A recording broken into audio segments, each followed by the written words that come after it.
what it do. Let it do what it do, what it do.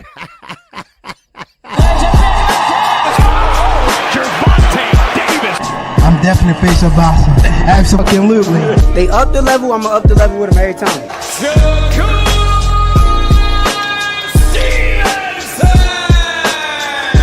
I mean what I say, lines only put.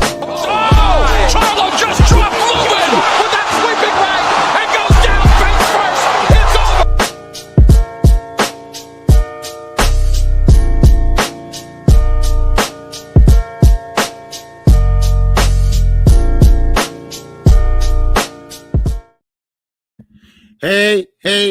Hey, what it do, what it do?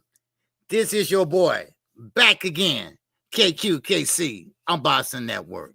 And, of course, I got the guru, the phenom, the debate on phenom. All right, we got Knockoutboxing 86 TV about to join us also. And I want to thank everybody for coming in yesterday. We had a good time with what we had to work with, but it was always good. So, but anyway, let me bring up Knockoutboxing 86 TV. Welcome to the morning after show. All right. What's going on, Knockout? What's happening? What's good, man? How you doing this morning, man? Man, I'm doing fine, man. I feel pretty good this morning, man. Yeah, great call on the Eubanks and Conor Bean card, man. And it was some more boxing last night on Top Rank, man. A whole day of boxing. It was cool. Yeah, man. Yeah, boxing heating up, man. I mean, we finished the year off strong now. You know, this is another fight week coming. You know, yeah, and, man, and Dula Mason, man, that's who I'm keeping my eye on. You know, because this Sam knows. I want to see how you do, because this is a step-up fight for him. So yeah, for sure. Jesse Bam Rodriguez, Devin Haney, Brian Norman, David Benavidez. Yeah, you can. I like cards like that because every fight is somebody I'm interested in watching fight. So I'm excited for this Saturday. But we gotta talk about some hot news, man. We gotta talk about the fights that happened this week, man. It's a lot going on, man. A lot going on. You wanna talk to these people, man? Yeah, you gotta get a roll call. Yes, sir. Let me see who all in here first. All right, we got Big Dog Willie. He come in here with the 2-piece. Yes, sir. All right, what's going on? He said, man, tank maniacs, y'all need to stop being so delusional. Okay, Big Dog Willie. All right, early in the morning with the troll. All right, Andre, what's going on? All things, what's going on with you, brother? All right, good to see you. Oh, we got my man Zach B. What's going on, Zach? All right. Yes, sir. I found that on that PayPal. Yep. Okay. I found it on the link with it, but it's all good. All right. Yes, sir. Man, what's going on, Zach? All right. Yes, sir. Lee Jackson, LJ, what's going on? Kurt Hurd, my guy. What's going on, baby? Yes, sir. All right. Who else? Yes, sir. Are we early? No, you're not early. Yes, sir. Opaline, what's up? The big O. Oh. What's going on with you, bro? Yes, sir. Good to see you, man. Akilo, Nate, what's going on, eh? What's going on with you? All right. Let's see who else in here. Okay, GB, what's going on? Grand risings to you, Bo Kings, KO, and a singing OG. Yes, sir. And my man, Dr. Mark, baby. It's a doctor in the house. Yes, sir, Dr. Mark. All right. Young Gun is up in here. What's going on, Young Gun? All right. Good to see you, too. All right, yes, sir. Who else we got up in here? Desmond Johnson, DJ is in here. What's going on with you, sir? All right, Tara. Hey, Tara. Good to see you yesterday, too. All right, for the fight call. All right, yes, sir. My man Pounder Northwest is up in here. All right, yes, sir. What's going on? All right, yes, sir. Who else? Mr. Phil is up in here. What's up, Mr. Phil? Yes, sir. Mr. P. Depp. Mr. Depps. All right. Well, that's all we got for right now. Okay. London in the building. Yes, sir. Great fight yesterday in London. Yes, sir. But that's all we got. Knockout. Man. All right, man. Look. So let's get straight to it. Yes, Adam Azim put the beats on Kurt Scooby yesterday. Kurt Scooby was a hot prospect one time, and he was knocking everything out, and then he ran into a hotter prospect in Adam Azim, and Adam Azim beat the hell out of him yesterday, man. What'd you think of that performance in that fight, man? Man, shout out to Thrill here. Listen, Scooby-Doo was talking all that shit right? All week Yeah. long, him and the Zane was going at it back and forth. And the Zane did not do too much talking at the end of the week. He just let his work do the talking. And that's what happened when he got in the ring. Scooby pretty much, trying to showboat this and that. Elaine kept his composure and stuck to the game plan. And he kind of outpointed, well, not kind of, he did outpointed Scooby. So he just stuck and worked behind the jab, and that's how it played out. Sometimes, you just can't, you got to shut up and put up.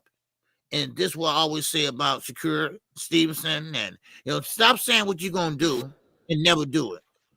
So the same way with Scooby-Doo, the same way with Scooby. He got tamed yesterday. He got tamed, and Zane did what he's supposed to do. And he did it, and like he made it look easy. Put it that way. So Yeah.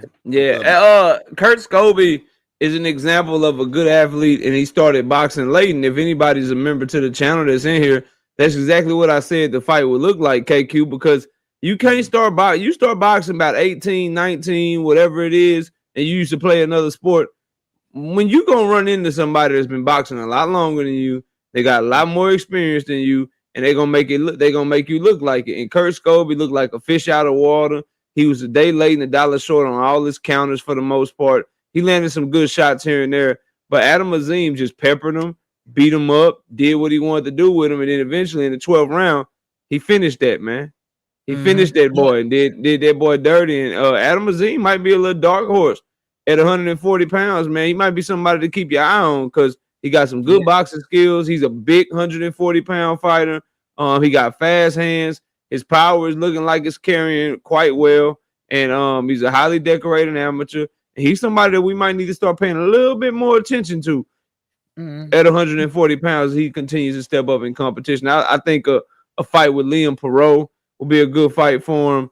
I think maybe if Montana Love come back, that'd be a good litmus test for him. I want to see him continue to step up, man, and see what he can do at 140 pounds and try to see if he can get one of these champions in the ring with him. But overall, a really good performance from Adam Azim, man. I enjoyed that performance for sure. Oh yeah, most definitely. And that's so funny because we was talking about that this week on my live stream, how fighters that been are fighting for. I was telling gymnastics. I was saying about gymnastics. Those type of fights or sports, you have to start at an early age. You can't decide at 19 and 21. Oh, I want to be a boxer. You just can't do that. You got to start from scratch. You got to start at the beginning and raise yourself up all the way up into the pros. And I just was talking about it, and no, it shows. It shows when you get out there and you find and box a real fighter. Now, you do have maybe that one special guy that might fall through the cracks, like a Deontay Wilder. Okay, he has no fundamentals, but he has a right hand. And he was able to utilize that right hand pretty much to beat his opponents to the punch. So, but that's all I have on that knockout right now. So, yeah. Yeah, that was a good performance by him. Now, also obviously on that card, we gotta talk about it before we start getting into some news and the top ranked card later on in the night. Man, Conor Benn surprised a lot of people. And I'm not sure why y'all surprised, but let's talk about his performance, KQ. He outboxed Chris Eubanks Jr. for the majority of the fight, all the fight, and then in the 12th round, he put him down twice to stamp it. And the Benns finally won one. Nigel Benn, his daddy, lost to Chris Eubanks Sr. like two times, and then Chris Eubanks Jr. beat Conor Benn, but Benn finally got one on the board for the Conor Benn, for the Benn family. What did you think of his performance against Chris Eubanks Jr. yesterday, man? Well, I always said this. I was gonna say that first, but yeah, Chris Eubanks Jr., he came in lighter than Conor Benn. And I think he was really drained because the first round or two, you can see he didn't have no legs. You just can touch him and knock him over basically pretty much. And Conor Benn, now I'm not gonna call him a bad fighter or anything like that, because he did what he had to do yesterday. And he he can be a better fighter if he do throw his jab straight, and he always looking for a knockout. He's always throwing everything hard, and if you work behind his jab and all that movement and all that shaking and stuff, it's unnecessary. You really don't have to do that, so it's unnecessary.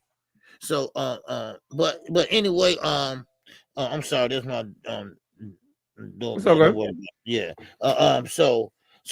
So he'll have to do that, and then I'm losing my train of thought already. But so Chris Eubanks, he fought scared. That's how he fought. He fought kind of scared, man. He kept jab out there. He was biting off every feint that Ben was throwing, everything Ben was throwing. Then Ben, he was in shape. He came in a little bit over Eubanks, and he did what he had to do. He was throwing everything hard, so that's how I look at it. He was throwing everything hard, so but yeah, kind of Ben, if he's getting in there and fight the guys, and he called out the Barrios, he called off everybody. Called out everybody but Brian Norman Jr. Yes, yes. Well, no, he did say the Normans. Yeah, he said the Normans. Okay, I ain't hear that, but yeah, he called out all 147. Right. Now, that's the thing that bothers me. It's a weak enough division. He can probably beat Rowley. He can probably beat Barrios. He can probably beat a lot of them, man. Yeah. It's a weak enough division now. He ain't going. You know where he won't go? He won't touch foot at 154. Right. He gonna stay away from 154. But his performance was really, let me get my door real fast. See who at my door. Yeah, I got you. Conor Ben's performance was really good last night. Conor Ben, he had a better jab than people thought he was gonna have. He controlled that jab. He was able to beat Chris Eubanks Jr. to the punch the entire night, and he really outboxed him thoroughly. And the reason it happened is because Chris Eubanks Jr. went to the well too many times. And he also, in my opinion, was weight drained, and I think his team did him a disservice just to make the fight happen. You beat Conor Ben, and then you let them put the same weight stipulations on you that you had in the first fight. And you 36 years old, so you almost a decade older than him. That man had to make 160. Then after he made 160, he had a morning weigh-in where he couldn't weigh more than 10 or 11 pounds the morning of the fight, and he was cooked. And I told everybody that was on my channel when we did the prediction for the channel members, I told y'all he cooked out here. Conor Ben is about to dominate him and beat him because that's just too much for a 36-year-old. Number one, he's supposed to be at 168 pounds anyway. Right. So he's already trying to make 160. Then you make the man make 160 and you put a rehydration clause on him as well. And Conor Ben was younger than him by 7 years. He's coming up in weight, so he's not having to do anything to make weight. And that first fight, if we're keeping it 100, Chris Eubanks Jr. won, but he had to work really hard. He had to dig to the well. It felt like a last stand for him. He had to be real busy in the back half of the fight. Conor Ben seemed like he was really emotional, and he didn't fight to his abilities, but he still hurt Chris Eubanks Jr. a couple of times. You could tell this second fight was going to be a lot different than the first fight, and it was. And a lot of it had to do with age, but a lot of it, in my opinion, KQ, had to do with the fact that Chris Eubanks Jr., he lost this fight before it even started. When you agreed to that rehydration clause again, after knowing you cutting way too much weight to make weight in the first place, bro, you gave away the fight right there. You gave away the fight on the scale before the fight even happened, bro. Straight up. Yeah. It ain't like he in his 20s and he's trying to fight at a weight class he been fighting at. He left 160 years ago, bro. He left 160 years ago. He only came back to 160 for Conor Ben. He was up at 168. Like, dog, you tripping. You tripping hard. But hey, you got some money. You got some good money. So it is what it is, man. It is what it is. But a good performance by Conor Ben, though. Yeah, and I want to touch on this real fast. Both of these guys, they haven't had high level opponents yet up to date. I mean, you had Arthur Abraham with Chris Eubanks Jr. Pretty much that's his highlight or a good name on his resume. But both of these guys was getting 12 million and more. That's Chris Eubanks Jr.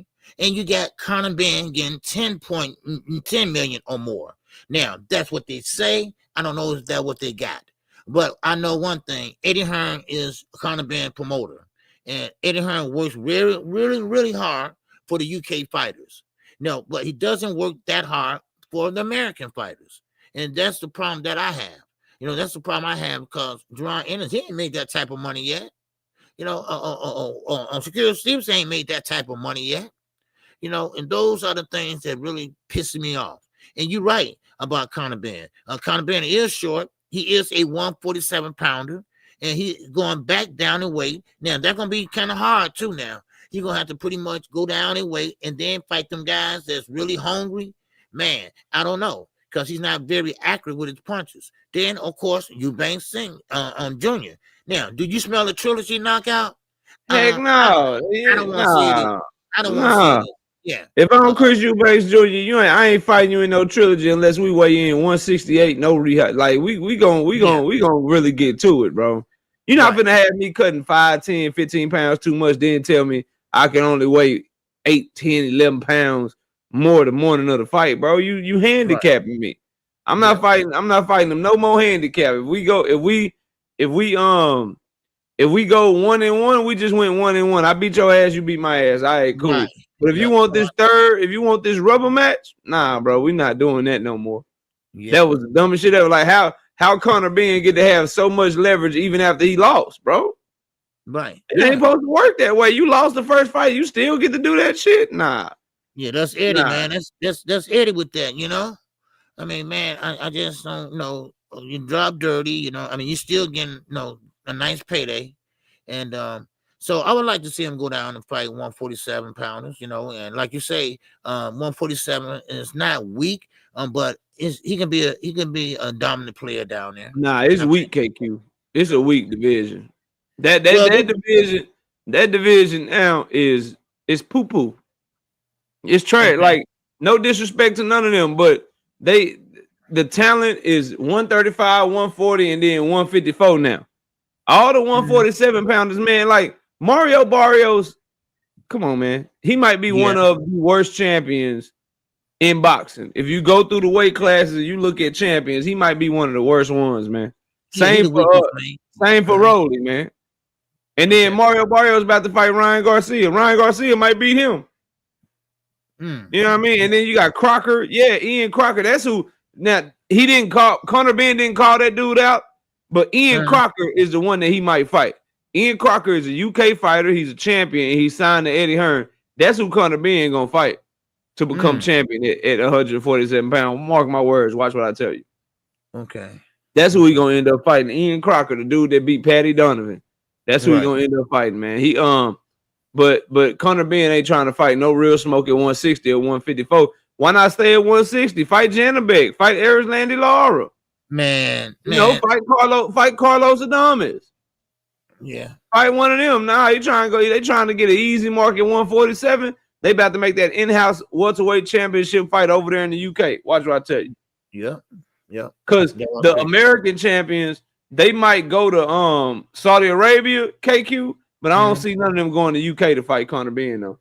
No, they don't go over there like they used to and fight. Get a belt, fight a belt, whatever, So a lot of UK fighters, they go to Saudi, but a lot of them don't come to America. That's another thing I noticed too. They don't come over here and fight the guys over here. But overall, man, they did do great numbers. I saw last night. Yeah, that was good. Them UK people, they love their boxing. They love that fight. They love that rivalry. So they did some good numbers over there, man. Yeah, for sure. Man, I liked it, and I especially liked it. The walkout. 50 Cent came out there, man. I'm like, man, look at Chris Eubanks. He got a fur robe on, and I mean, they were styling, profiling, baby. Yes, sir. Yeah. But 50 Cent need to sit his ass down, though. He got his ass, he got his man's whooped. Yeah, I know. He might be bad luck, man. But I tell you though, man, I just get up for all the boxing, man, that they have, on yesterday. Yeah, I liked it. Yeah. So, 50 better not never walk none of my favorite fighters to the ring. I'm be mad. Man, what you doing, man? Why you get 50, man? No, you gonna lose. You know, 50 Cent had Gamboa one time. He had Gamboa on his promotion company one time. I seen it. I seen it, homie, in the chat. I seen my dog Kilo saying that. Yeah, Gamboa got his ass. What fight was that? What fight did he have in signs? I bet you one of the times Gamboa got his ass knocked out. I bet you it was. What's going on, Andre? The $2 holler, baby. He said, I agree, KO. I didn't see Ben fighting a top USA guy. Yep. Man, ain't gonna happen. Unless them boys look like food. Like if he can get like Ryan Garcia or somebody like that, but somebody with some real skill, some real talent, man, he ain't finna get in there with them, man. Yeah. Eddie, he ain't in there with them. Yeah. You know, I know you got on your list about Virgil Ortiz and Boots debacle, right? Yeah, well, man, let's talk about it, man. What? You want to talk about it now? Yeah, we can. Yeah, Virgil is disappointing me, man. That is not. He is looking like he is a whole duck out here, man. They are finding every reason in the world that they can come up with as to why he don't need to be fighting Jerome Boots in his next, man. Mm-hmm. You got Oscar De La Hoya talking about some Virgil got to have all the leverage. He the A side. You got Virgil manager talking about Virgil versus Earl. Virgil talking about Earl is his dream fight. He said he did an interview. Virgil did an interview. He said if it was up to me, I'd sign to fight Jerome Boots in his next, but it don't work like that. It's a lot of moving parts. You got managers, you got promoters, you got this, you got that. Just a whole lot of BS, man. What do you think of all that, man? The Virgil and Boots situation, man. I think Virgil ducking Boots, man. They ducking that smoke. You know, and I did my live, and I talked about that. I said, you know what? I said, and KO. I said, KO talking about, man, don't mess with Texas, right? I said, man, listen, man, Virgil making Texas look bad, you know, because like I said before, Boots got there. He came all the way from Philly, I guess from Philly, into Texas. And he sat in the audience. He said, it's time, you know, point to his watch. And then he stepped up in the ring. Okay, Virgil, man, they had to stare off. I said, okay, it's on, right? I mean, they didn't even have a post-press conference knockout. They didn't even change out of their gloves yet, goddamn it. Before Oscar started saying, well, we got to be the A side. And next thing you know, only that now. Now he injured his hand.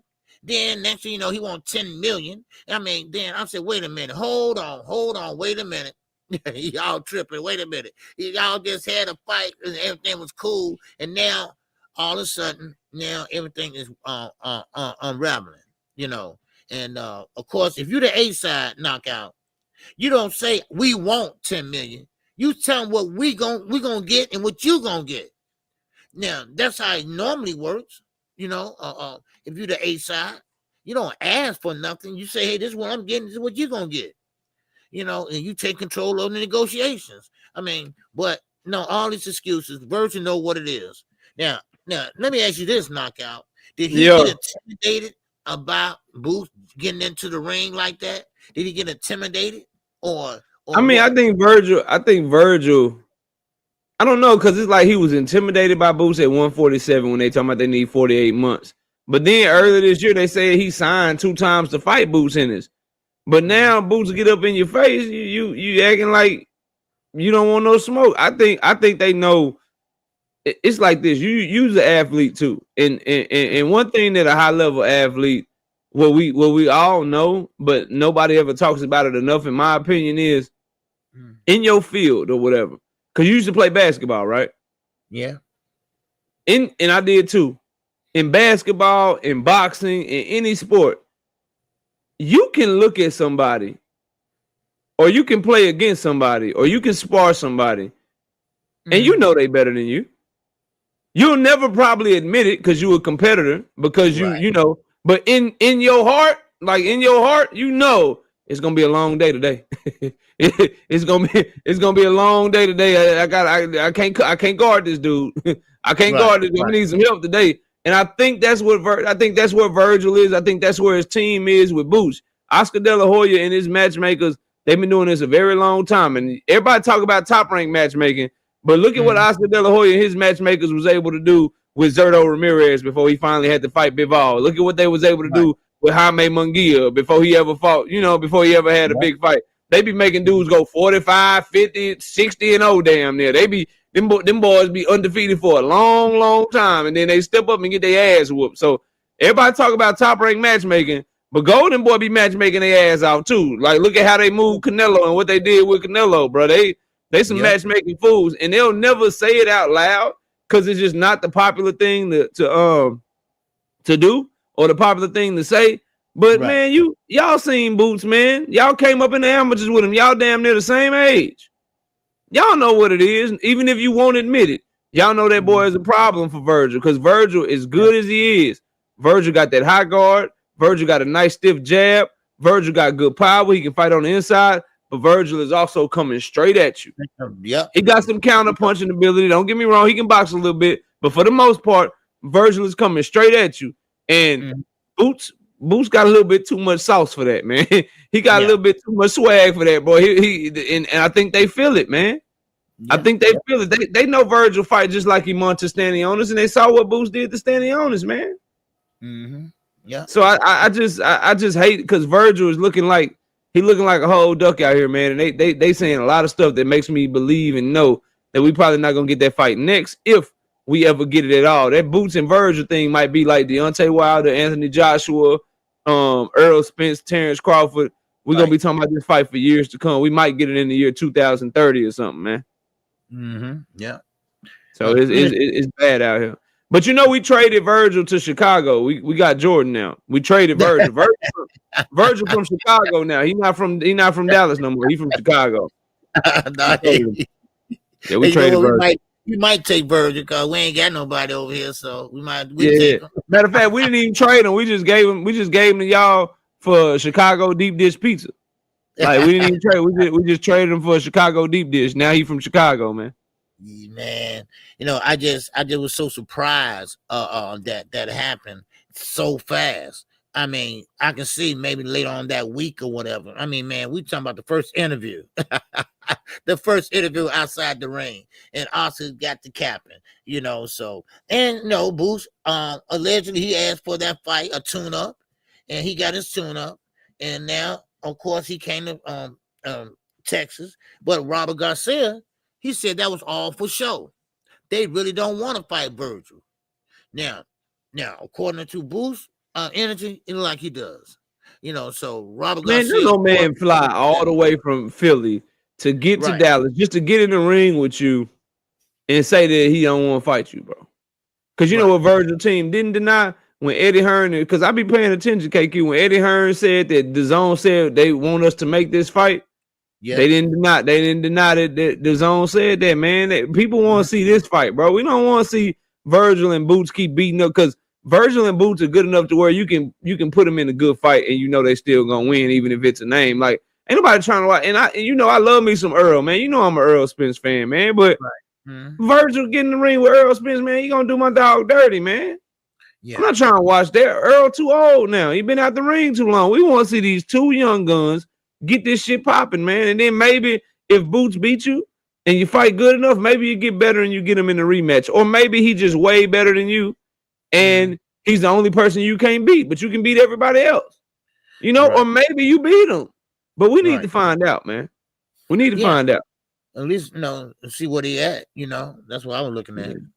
Kurt Hurd, with the 5-piece. He said, hit the like button, y'all. It's free and super easy to do. That's right. Tell him, Kurt. Hit the like button, all right? And we got my man, Big Dog Willie up in here. Yes, sir. What's up, Big Dog Willie? Yes, sir. Big Dog Willie with the 10-piece. He said, an ESPN boxing poll ranked Tank and Maniacs are the most delusional fans behind Dallas Cowboy fans, and Haney fans are a distant third. Chicago Bear fans fourth. 96% of Texans think pro wrestling is real. Facts. That dude there, he running out of material, man. You running out of material, dog. I don't know why. What did Tank, man? Tank had to do something to Big Dog Willie, man. He had Big to, Dog bro. Willie be older, man. Yeah, Tank fan took his girl or something. I don't know, bro. That boy. Tank ain't even really big in the news right now. You want to talk about Tank? Why you want to talk about Tank so bad, bro? Man, I know. Hey, that's wild. But It's let's funny that keep it everybody going. else talking about him. Yeah. Let's keep it going though, man. Did you watch the top rank card yesterday? No, I just watched the main event, the Vargas Okay. fight. Yeah. Rafael. So you watched Emiliano Vargas. Did you watch Rafael Espinoza too? No, I didn't. No, I'm sorry. Okay, yeah. So we can talk about Emiliano Vargas and real quick. Emiliano Vargas, he got the job done. He looked good. I thought he could have did a little bit better. I think he should have worked behind his jab more. Try to set it up. He started trying to stalk the dude a little too early. But his hands look fast. He looked powerful. Looked like a top prospect to me, man. What you think of Emiliano Vargas, man? Man, yesterday, I was expecting a little less from him, but I have to admit, because I came down on all them Vargas brothers, and because I really thought they just really didn't have it, and I still think that except for Emiliano Vargas, I think he's the only one that I would say stands out. And now yesterday wasn't a great performance, but it was a damn good performance for him, and he showed that. Okay, I'm going the distance for the first time in my career, and he didn't run out of gas. He did what he had to do, and he looked. I mean, this is what guys like him, Abdullah Mason, this is what they need. They need these so-called step-up fights. This is what they need to see where they at and how good they are, and this and that, and to advance, to keep on advancing. And I don't like when fighters at that level and got more to give and more to offer, and they sit there and fight B-level fighters or fighters that's a little bit below them for 5 years. So now I see, and same with Abdullah Mason, he's finna fight this guy named Sam Knowles. This is a step-up fight for him. So I like to see that. I like to see them advancing. That's how you're supposed to do it. You can match make and get them the right type of guys as you come up, as you step up. But like Devin Haney say, and Floyd Mayweather really said, it is levels to this shit. It is levels to it. And Abdullah Mason and Emilio Vargas, he showed me last night that, okay, he's going up another level. He might not be. Them boys got the potential to be a super fight in a few years. Them two right there, boy. They looking good, man. They looking good. Man, I hate you didn't watch the main event though. Rafael Espinoza, KQ. Okay, go ahead. He beat that boy down, made that boy quit. That boy quit in like the middle of the 9th, 10th round.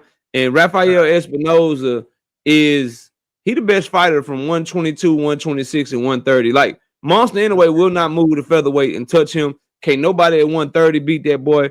He's a cheat code, man. I seen Teach put it in the chat. He's everything that we wish Sebastian Fundora is, man. He's 6'1", 74-inch arm reach, fighting at featherweight, and he beat the brakes off of that boy, man. Behind his jab, nasty uppercuts. He's everything. He got good feet. He just a hell of a fighter. It's the dude. You know who that is, right? The dude that beat Robezy twice. Yeah. Yeah, man. If you get a chance to go back and watch that performance last night, man, he beat that dude. He beat that dude to a pulp. And I don't think anybody, including, I know a lot of people like Bruce Carrington. Bruce Carrington better stay far away from that boy, man. He better stay far away from that boy. That is a ass whooping. That's an ass whooping waiting to happen. He can throw 90 to 100 punches around if he need to. He don't get frustrated. His boxing skills is nasty. That boy is a problem. He is a full problem, and I was very impressed with what he did to Arnold Kagai. He was in there with Arnold Kagai last night. That dude is tough. That dude ain't never been stopped before, and he didn't quit. Rafael just beat the damn fight. Beat the fight out of him, man.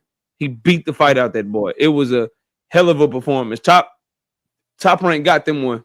If I'm top rank, I'm taking whoever I got at 130. Whoever I got at 126, I'm taking all my eggs and I'm putting in the Rafael Espinoza basket, and I'm investing in him for anybody at 126, 130, trying to whoop their ass, man, and become a super fight. He's a problem, man. For as long as he can make them weight classes, he's a problem, man. Oh yeah.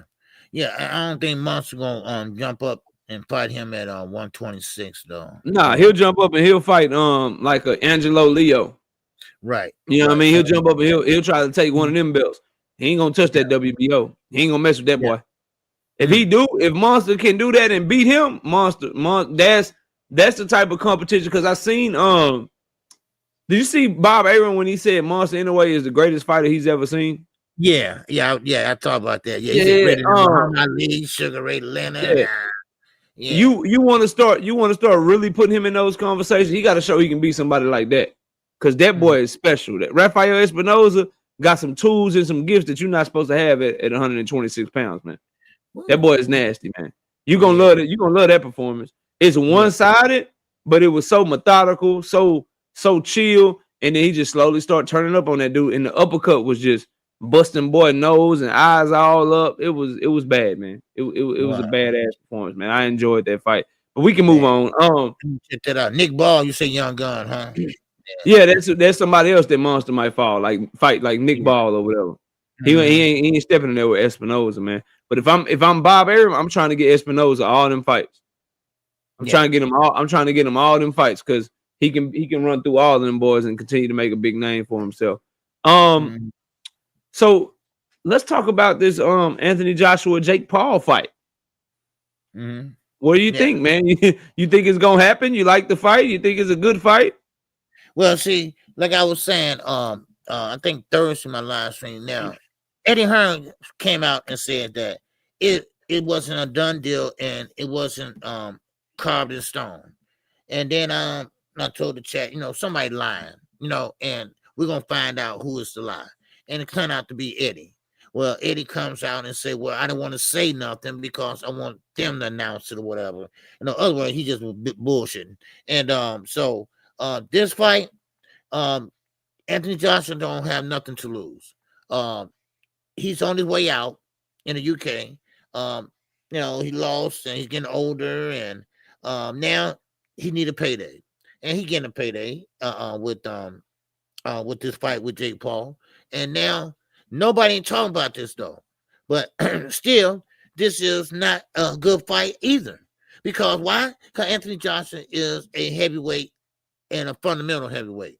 He is an Olympic star.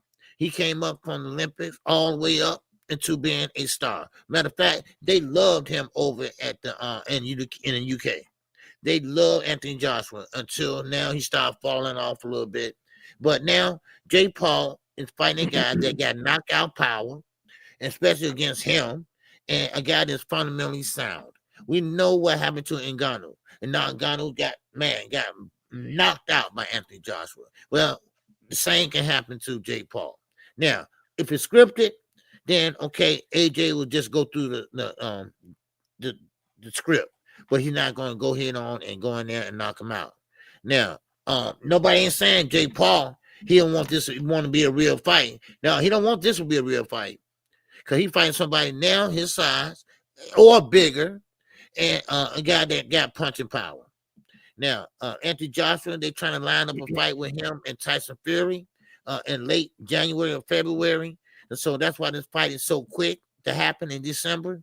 But I don't like the fight. I really don't. I didn't like it when Tank took it. I don't like it when Anthony Joshua took it, because I'm just not a fan of real fighters fighting. Jake Paul, Jake Paul. Fighting them YouTubers. Yeah, I agree. That's just not real fighting to me. But yeah, a lot of people like it because they think it's a spectacle.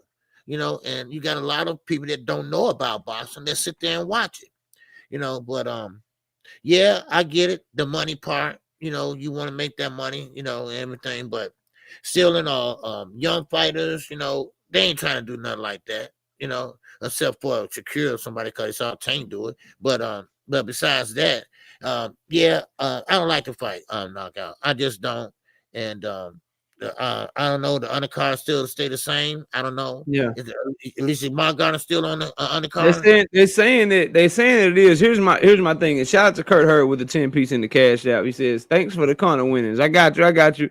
Number one, if it's happening in December, it's already November 16th. When they gonna announce it and start promoting it?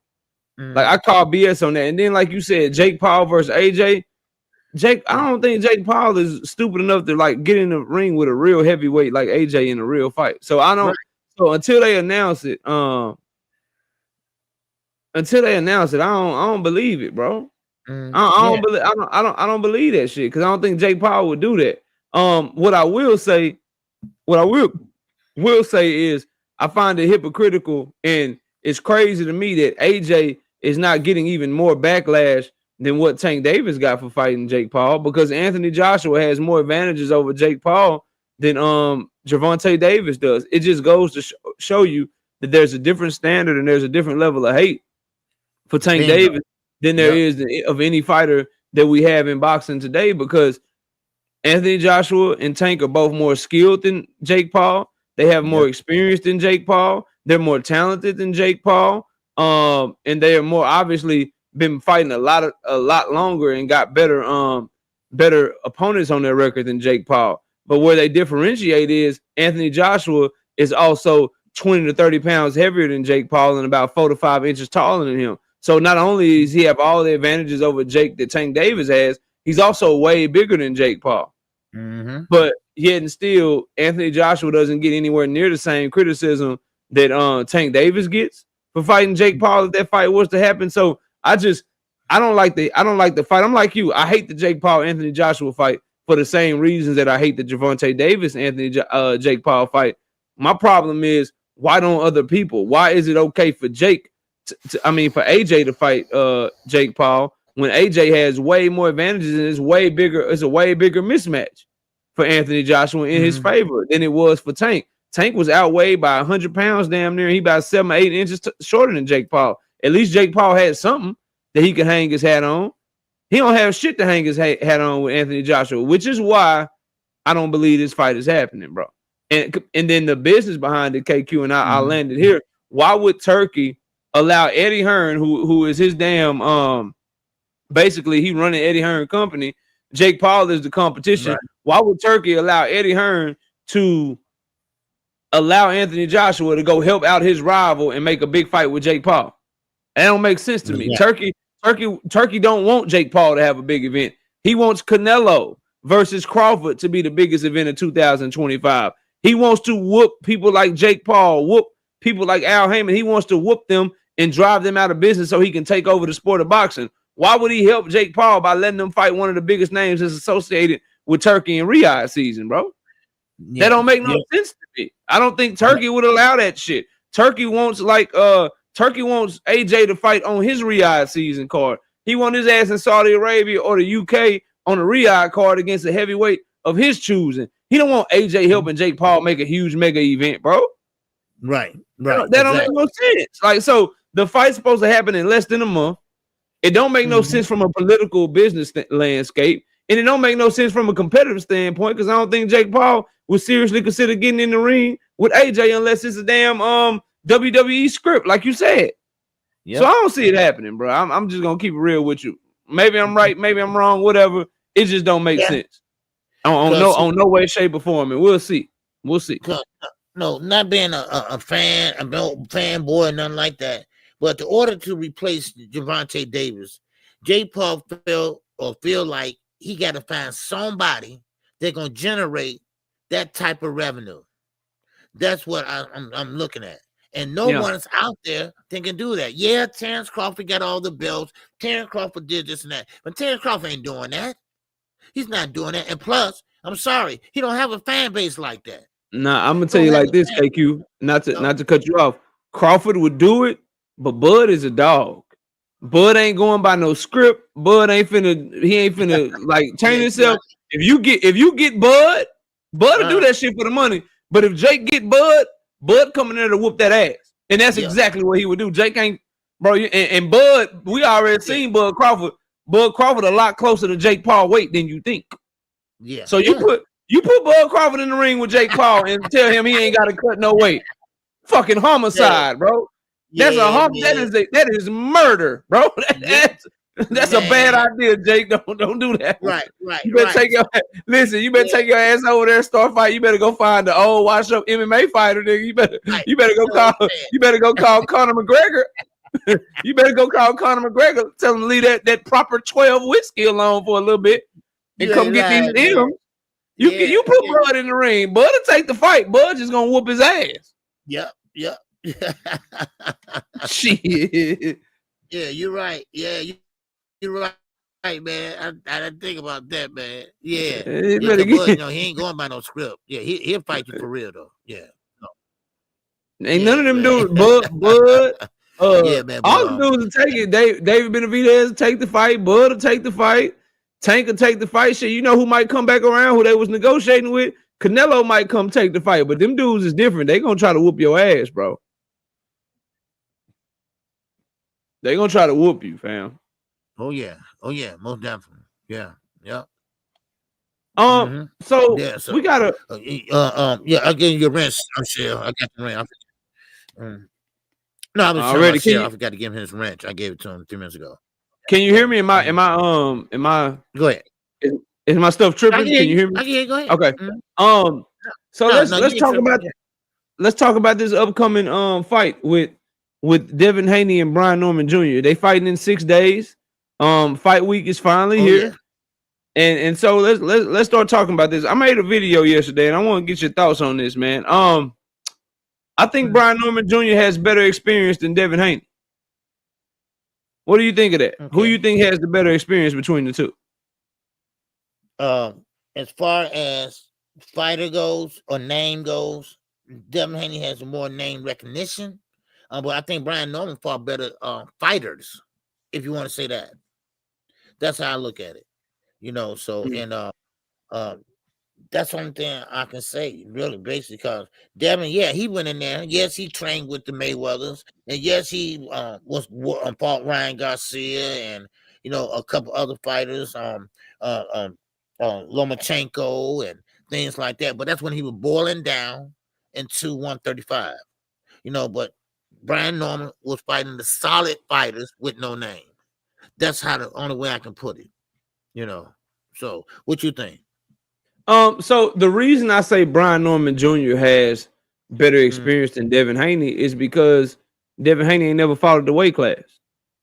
I don't believe that the fighters I don't believe that the fighters and it's funny that Devin fans usually agree with me because they Earl Spence fans, and Earl Spence fans used to always say how Earl had way better experience than Bud Crawford at 147, and they discredited everything Bud did at 135 and 140. But now that Devin is in that position, now they're talking about what Devin did at 135, 140. Here's the thing, bro. Brian Norman Jr. has better experience fighting people at actual 147 pounds because Devin's never fought at that weight. And then he also has better experience fighting dudes his size or taller than him. Devin only has one fight in his professional career where he fought somebody that was his size that was worth anything, bro. And that was Ryan Garcia, and we saw how that went. So for me, I think that Brian Norman is, when he gets in the ring with Devin, the reach, the size, the distance or whatever, it's not going to be too much for him. For Devin, it's going to be more so of, dang, I'm fighting somebody that's my size, but he's fast. You know what I'm saying? He's explosive. So I think that'll be a different experience for Devin. And here's my thing about the experience. I don't think it's going to have anything to do with who wins this fight. It's going to come down to your skill and your will in this fight. Who can dictate how this fight is going to be fought? Devin will have a chance to win this fight if he can use his skill to make this a boring ass fight where they boxing at distance or whatever. Brian Norman Jr. will win this fight if he can make Devin exchange when he don't want to exchange, make him sit down with him when he don't want to sit down with him, and make him have to actually fight with him. That's how it's going to go, man. Whoever can or if he makes Devin so scary that Devin is just running around the ring the whole time, not engaging at all. That's who's gonna win this fight. It ain't gonna be about experience, man. It's not gonna be, I fought Loma, you didn't, so that's what's gonna make me win the fight. There ain't nothing that Devin can do with Brian Norman Jr. that he did with Lomachenko. With Loma, when Loma was pressing him, he was willing to exchange with Loma. He was willing to throw to the body with Loma. He better stay away from trying to throw to Brian Norman Jr.'s body because that's gonna leave his chin open. That's gonna leave him exposed. Brian Norman to be able to throw at the same time as him. And it's going to be all bad for Devin if he try to do anything he did with Loma to Brian Norman Jr. That's why I say that shit don't matter, bro. What's another one they like to use? Ryan Garcia, right? Oh, he got better experience. He fought Ryan Garcia. Okay, well, you go ahead and you exchange left hooks with Brian Norman Jr. the way you did with Ryan Garcia. You go ahead and you stand in the pocket with Brian Norman, trying to fight on the inside, with him the way that you fought on the inside with Ryan Garcia and see how that works out for him. That's why I'm not on the experience, because he can't fight Brian Norman Jr. the way he fought none of them smaller guys, bro. Because if he tried to, KQ, he cooked. He cooked. He has to, and Devin fans don't want to say this. They don't want to admit this, but if I was a Devin Haney fan, I'm yelling, boy, you better fight him just like you fought Jose Ramirez. Right. You better survive, advance, get the hell up out of there, and just live to fight another day. And if whoever got something to say about it, we'll talk to them and we'll take up for you on their behalf. Because anything else, bro, if he try to fight any other way, if he try to fight that boy how he fought Kambosos, if he try to fight that boy how he fought Regis, Loma, and the list goes on, he cooked out here. His only shot is a Jose Ramirez type game plan. And that's where KQ to go to Brian Norman, and I'll pass it back to you. That's where if I'm Brian Norman Jr. and Brian Norman Sr., everything we got, grand arrival, fight week press conference, goddamn weigh in, I'm yelling to the top of the mountain, you just gonna run. You a bitch, you gonna run away. I'm trying to get in his head. You gonna run, you don't want no smoke, you gonna run away, gonna run away. Like, I'm doing all of that shit to try to get that pride up in him and make him feel like, oh damn, I can't run. Like I'm talking all the shit in the world to him, man. If that's me. Yeah, look, the Haney's got a good habit of capping. They got a good habit of just bullshitting, because saying things they gonna do and don't do it. That's what they always do.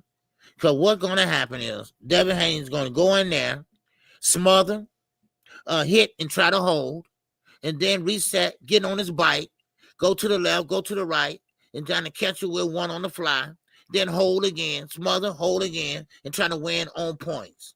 And of course, no, it depends. If they're gonna rob him, I don't know. Things happen funny when they fight over in Saudi for some reason. That's true. So, so that's what they're gonna do. Devin's not a big puncher. He knows that. I mean, sure, they trying to say he's not. They trying to show us these little films of him in the bag and say, "Oh man, y'all say he don't have no punch."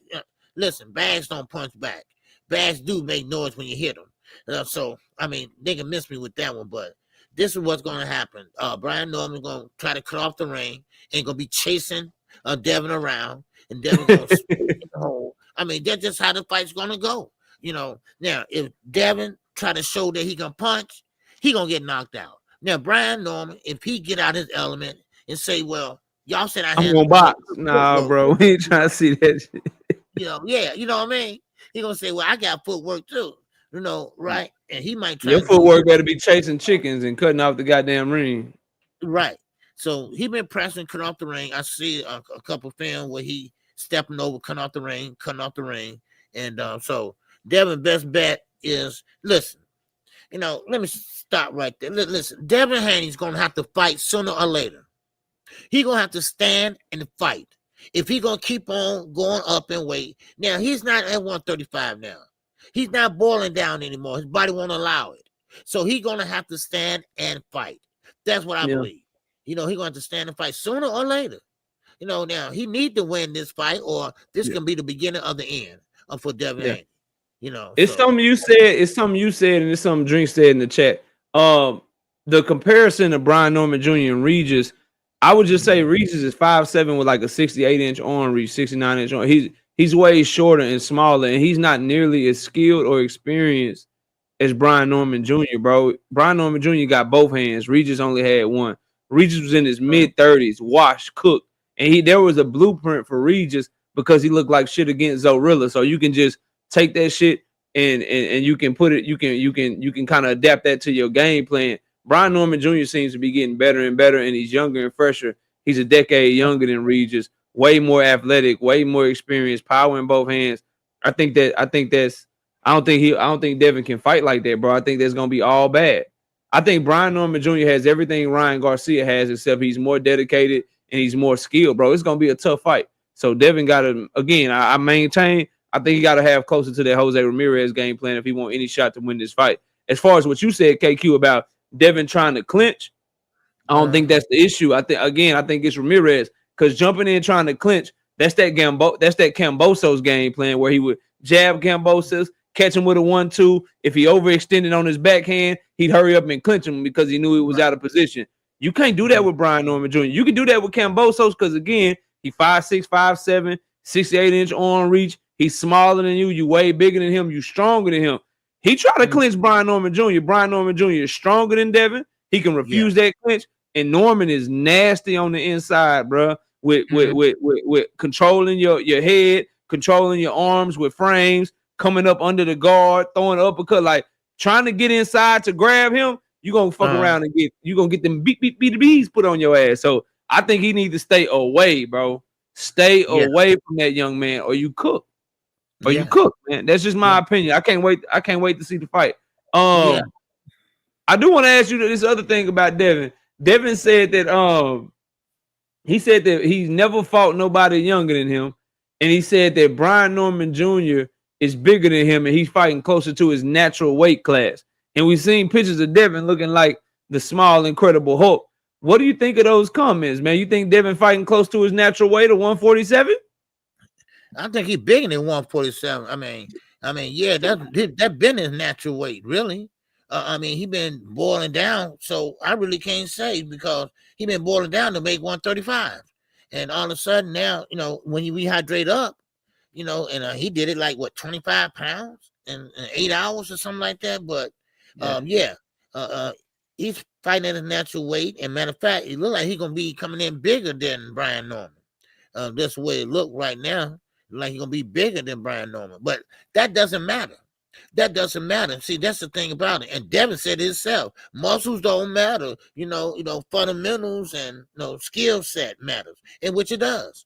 So like you said, Brian Norman Jr. is stronger than Devin. Devin's bigger than he is, but that don't mean anything about strength. Not anything about power. But like I see Brian Norman coming in, and Devin's gonna have to be careful because he's gonna be timid. And because he knows in his mind, this guy can knock me out. Now, I always tell my chat that I think he got a touch of PTSD because we saw how he was in Ramirez's fight. Ramirez's fight, he didn't want to get hit at all. He was running here, running there, running back, that way. So that's what I see. Now, Brian Norman's going to walk him down and put that pressure on him. And most fighters, when you get pressure like that, you either, panic or you fight back. And Devin don't have nothing to keep Brian Norman Jr. off of him. As far as power, so power's not everything, but still. So like you said, he gonna have to get on that bike and go to the left, go that way, go down that trail like Peter Cottontail. That's what he gonna have to do. Yep. Let me see something. I'm trying 7, 14. Okay. KQ. Shout out to Crucial Content and the Cash App, brother. I appreciate you. Yes, sir.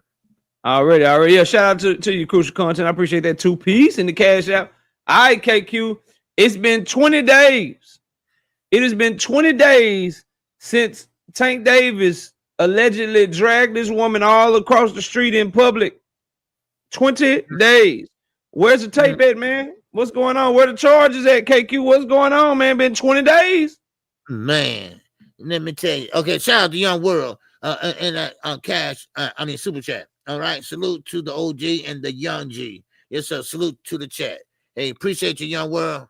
Rest up, brother. Yes, sir. All right. Now, this is the thing about it, and we on my channel. I'm sorry, we're on my channel, and so I'm gonna say this. Listen, everybody was sitting here prejudging Gervonta Davis. And, besides saying allegedly, everybody just calling him everything in the book. And everybody saying, well, no tape. Now, all of a sudden, I'm going to say this, a certain content creator, he said he's seen the tape. Now, explain to me, how come the city of Miami, the police department cannot find... Hold on, somebody said they seen the tape, bro. Yes. He got a source down in Miami, and he got a source down in Miami. You can't write this. You can't write this, right? The best investigators, right, don't see nothing on the tape because it is a tape, but Tank ain't on it doing that shit, right? Because he got taped all over that club. But he seen it. He seen what tape dragged him out. I mean, come on. What? Man. And y'all know who said that, right? The clickbait himself, right? You know, because he got a source down in Miami. You know, yeah. Okay. I just thought I'd put that out there, you know. That's right. Blue Blood said he got the tape. Yeah, he saw the tape. Yeah. So, but anyway, that you know, it's sad. It's sad. You know, and now this and that's the thing about it. You know, and it's no tape. And if it was a tape, first of all, his ass would be arrested because remember the client, the plaintiff don't have to press charges. The state will pick it up. The state would pick it up. And the city of Miami would pick it up and arrest his ass. All right? Because, of course, he dragged her out of there. He beat her up. All that, remember? Well, I'm sorry, but ain't nobody seen it. Ain't nobody have it. You know, that's right, Oprah. They will snatch his ass quick. No way, And they will upgrade the charges to battery. See, that's one thing about it. If I beat my girlfriend, right? She don't want to press charges. Okay, that's fine. The state will still drag my ass out there and pursue charges. And yes, sir. So that absolutely is not going to happen, or at least it haven't happened yet. Allegedly, it haven't happened yet. Allegedly, it's not a tape that's showing him doing that. Now, of course, everybody, you know, y'all been to strip clubs and everything. Y'all know y'all got cameras all over the place in the parking lot, not in the bathroom, but in the parking lot, in the areas, in the VIP section, you know, and everything. Bouncers there, undercover police officers are there. Trust me, they are. All right, and because a lot of drugs and everything going on in there. And you mean to tell me that Tank in that particular Miami club, it has a lot of celebrities? So you mean to tell me Devontae Davis, known as he known, right? Nobody can say, hey, I seen him, right? They're dragging her out of there. And then in the garage, it's cameras in the garage because they protecting their cars because they got nice high-end cars. And you mean to tell me, you know damn well that he wasn't in there beating nobody ass because it was on tape. You know how it would be all over the internet. It would be all over the internet. But I'm remarkably one content creator up on YouTube. He saw it. And Jay Paul gonna lie and say he saw it too, right? To save face. But you know, that's that and that's it. That's what I think of it. I think it's bullshit. I think it's a tape, but I don't think it's a tape that's showing malice. I don't think it's a tape that's showing him doing something that's against the law. That's what it is. He might be shaking his ass on the tape or something, have a good time, but I don't think it's a tape that's showing that. Now, if it was, they would have presented. Because remember, the plaintiff got to present everything they have to the defendant. So, dang, that you threw me off with that shit. That's crazy. So again, I maintain if he is on tape doing everything that he is alleged to doing, lock his ass up, put him in jail. He shouldn't be free to roam in society. However, bro, like, so there's a tape, and TMZ don't have it. The Miami Police Department don't have it because if they had it, they would fucking arrest his ass. That's right. It's an open and shut case. Fox News don't have it. CNN don't have it. World Star don't have it. Shade Room don't have it. Nobody has it. But a content creator has saw the shit and got a source that showed it to him. Yeah. Cool. It's the same, bro. It's the same lies over and over again that niggas keep falling for, bro. Some of y'all, and it's so annoying. It's like when a nigga when people come and they tell you, bro, that this is why the fight was canceled. This is why the fight is canceled, but they didn't even know the fucking fight was canceled in the first place. It's the same play, bro. How you know why something happened and you didn't even know the shit was happening? Now it's like, I didn't know that that they were. I didn't know Jake and Tank was gonna cancel the shit. I didn't know Jake was gonna be pulling out the fight. But I'm still the only nigga that saw the tape, and I can tell you, I said, like, bro, get the fuck out of my face, bro. Like, stop this dumb ass shit, man. Like, whatever, bro. Whatever y'all say.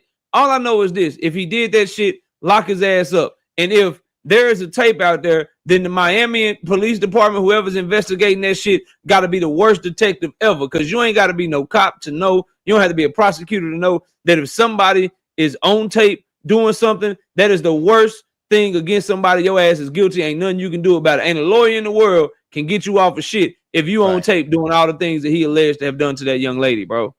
So get his ass off of the streets, man. All I know is it's 20 days and they still ain't brought charges to him. This case is still just civil. And if he did all that shit to her, for her to only be asking for $50,000 fucking dollars, bro, and to pay her legal fees, and the fact that he hasn't done it to just make the shit go away, yeah, should tell you a lot. Should tell you a lot. So I'm gonna keep following this case, bro. This shit happened and the news broke 20 days ago, and nothing has happened, bro. Nothing has happened, and it's sad that if it does come out that he did this, that it took so long. But it's sad that if nothing comes out, people are still gonna paint him in this light with no fucking evidence, no charges, no nothing, which makes our justice system mean absolutely nothing. What's the point of a justice system? What's the point of not being charged? What's the point of getting found not guilty of shit if for some reason people are not gonna believe you anyway? It's no point. Right. It's no point. Right. Y'all hit the like button, like Thomas Hill said, man. Hit the damn like button. Yes, sir. Knockout. Like I say, if you look back, everything that he has been accused of never has been charged. It never was a charge on him. He got. The last three. The last three, they all died at the doorstep for some reason. I don't know, man. The last two, the lady changed her story. This one right here, they heard her story. So there's an alleged police report, there's an alleged investigation, there's a civil suit, and it's been 20 days and ain't nobody been charged for shit. But when he yoked that girl up in the same, this is my thing, bro, in the same county, KQ, Miami, that's where the basketball game shit happened, right? He did that shit on February 1st, and they had the tape. They charged his ass and arrested his ass by February 5th, like 3-4 days later.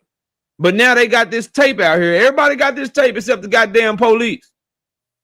There's this damn tape out here, and they still ain't charging that. Everybody got the fucking tape except the police, bro. Jake Paul got the tape. Niggas on YouTube got the tape, but the police don't have the tape. You're right. This is who niggas be listening to, these people, bro. Yeah. The police don't have the shit, man. Not the police, not the detective. The club didn't give him the tape. They didn't give TMZ the tape who could actually pay them for the shit. Right. They gave the tape to the YouTube niggas and the Jake Paul. Everybody got the tape except the police. Man, that's crazy, man. I would even utter the same TMZ, and may he rest in peace. The same TMZ that was able to get the damn phone call, get the damn audio for when my Dallas Cowboy player that killed himself a week or two ago, they had the goddamn tape 30 minutes after he killed himself, damn near. Yeah. But TMZ just can't get this one for Tank. They can't get this shit for 20 days. The police is like, damn, you. So the police, I guess the police need to call YouTube and be like, yo, bro, can I get the tape?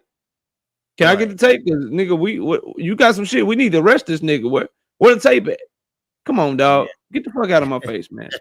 Get all the way the fuck out of my face, dog. Like y'all, bro, y'all gonna make me do a video. I wouldn't even plan to do no video today. I might have to just do a video. Goddamn, bro. Yeah. Damn, there's so much hate out here in these streets, man. But go ahead, KQ. My bad. Yeah, shout out to D Murray, man, with the $5 super chat. He said an hour behind, but this is an example of Chris Eubanks Jr. on Snack, but without Victor Conte.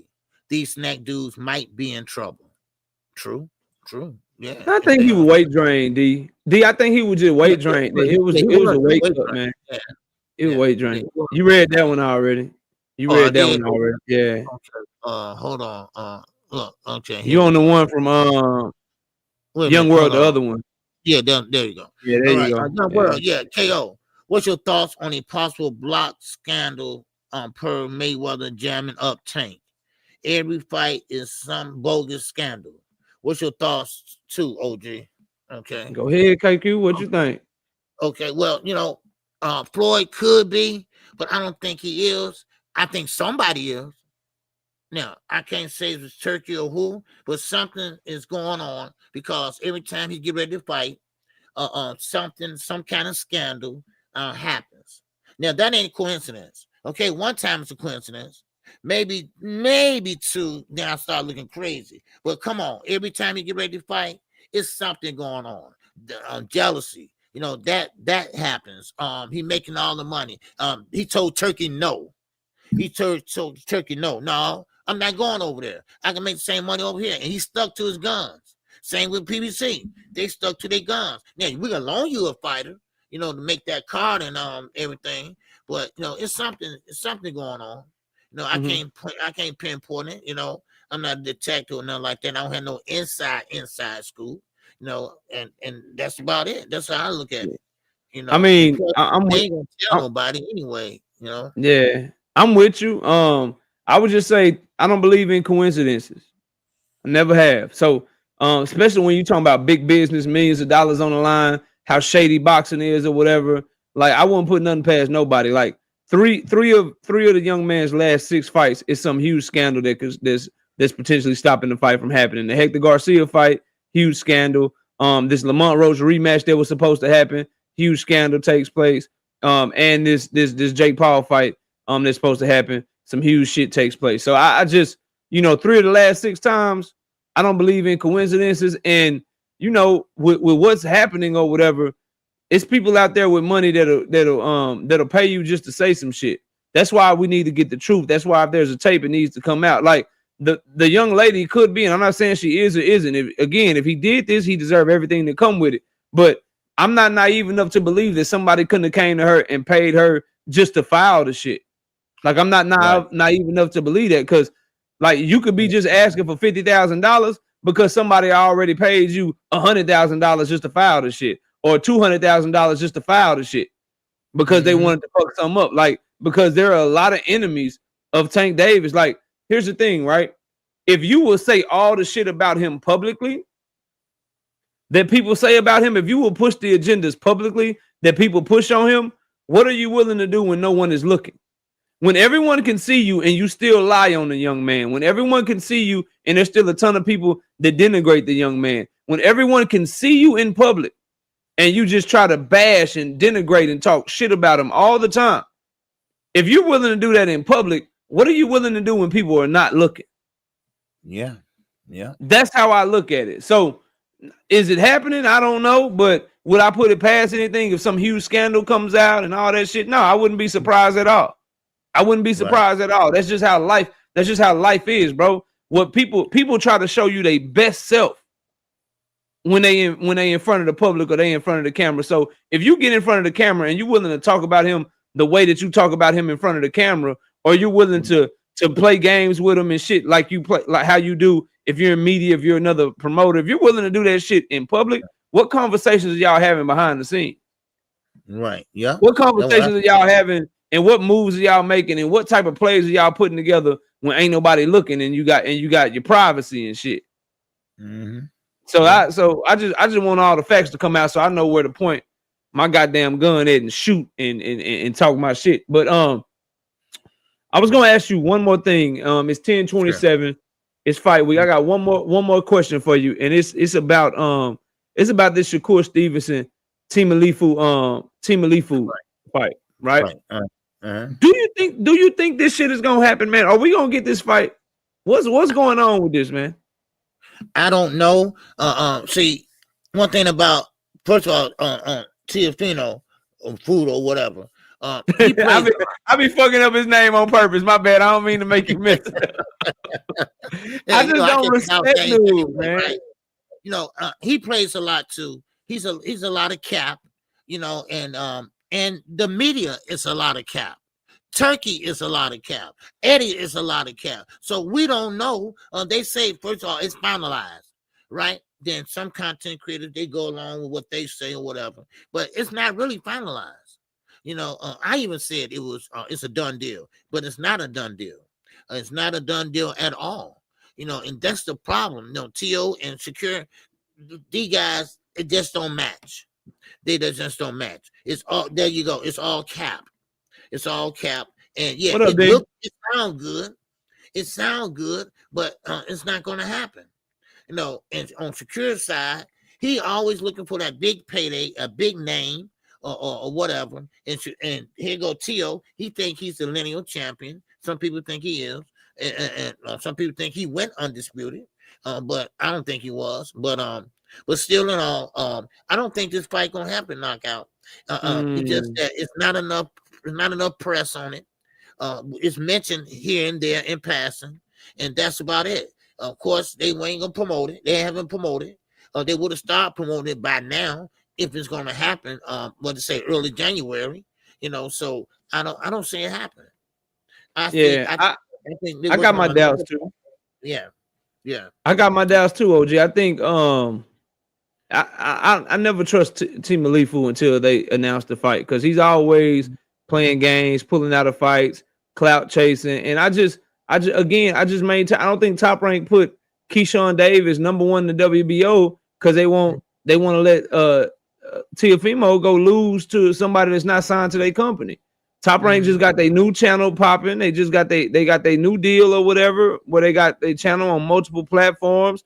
They're trying to do they other deal they trying to announce and shit for 2026. I don't think Top Rank is I don't think they want to let Teofimo go lose their belt to Shakur and then trust that Shakur is gonna drop it like he said he is. Because Shakur talking about fighting he want to fight somebody else at 140. He said he want the Lamont Roach fight. Why would he fight Lamont Roach after he drop his belt at 140? So I wouldn't. If you Top Rank, you can't trust that Shakur is gonna drop the belt so Keyshawn can get a shot at it, and so you just let him fight Teofimo. And then you got guys like Emiliano Vargas that's fighting at 140. Abdullah Mason will be there probably by the end of 2026. If you Top Rank, you need some hardware at 140 pounds for your young up and coming stars to fight for. So why would you let Shakur take the belt off of T.O. when you got all these dudes coming, all these dudes coming behind T.O. that could possibly beat him and build their names off of T.O. instead of letting Shakur, who's not signed to you, build his name off of T.O. Unless Turkey Al-Rashid comes with some crazy ass money, right? Unless he comes with a bag that they can't refuse, then I don't know if that's happening. But the last time that Turkey was dealing with Shakur, he lessened his pay and threw him on the undercard. So now he's going to give Shakur crazy money. And Teofimo been talking crazy about Turkey, disrespecting him, talking like I don't. I don't know, bro. I don't know. It's just a lot of shit that's like, yo, I don't know if this shit gonna happen. So again, it's one of those things where they're supposed to fight in January. It's November the 16th. It's like I said about Jake and AJ. They supposed to fight in December. It's November 16th. When y'all gonna announce a fight and start promoting this shit, man? Right. So I don't know, man. I don't know. Yeah. You want to say Andy Cruz got a shot of Murray too. Just wanted to mention that too. Yeah. So, but man, hey, look, another great show, another one for the books, man. I appreciate your time. Man, yes, sir. Your time, man. And I appreciate everybody that came in yesterday and this morning. All right. Yes, sir. Will you be live again, Knockout? I will be live Monday, Wednesday, and Thursday, 7:30 p.m. Central Time. It is fight week for, in my opinion, the best card of the year so far. In my opinion, I think this one is it got a lot of great fights on it, a lot of step-up fights, unification fight, redemption fights, showcase fight. Like it's gonna be non-stop action from start to finish. So we're gonna be covering that fight card this week, going down to Saudi Arabia. I think it's a hell of a fight. So that's all I got, man. That's really, really all I got. And I'm looking forward to it. So Monday, Wednesday, Thursday, I'll be live, man. Okay. All right. I appreciate everybody came out. If you haven't hit the like button, hit the like button on the way out. All right. Don't forget to support Knockout Boxing 86 TV and KQKC Boxing Network. Always keep your head on the swivel and keep on living it up. I'm out. Peace. Ow! This song is dedicated to all those ballers out there. all those hustlers. And just people out there just getting their money on, you know what I'm saying? To all of you haters, just remember this. I'm living it up, y'all. In my lifetime, haters tried to put me down, telling me things I couldn't do, and goals I won't achieve.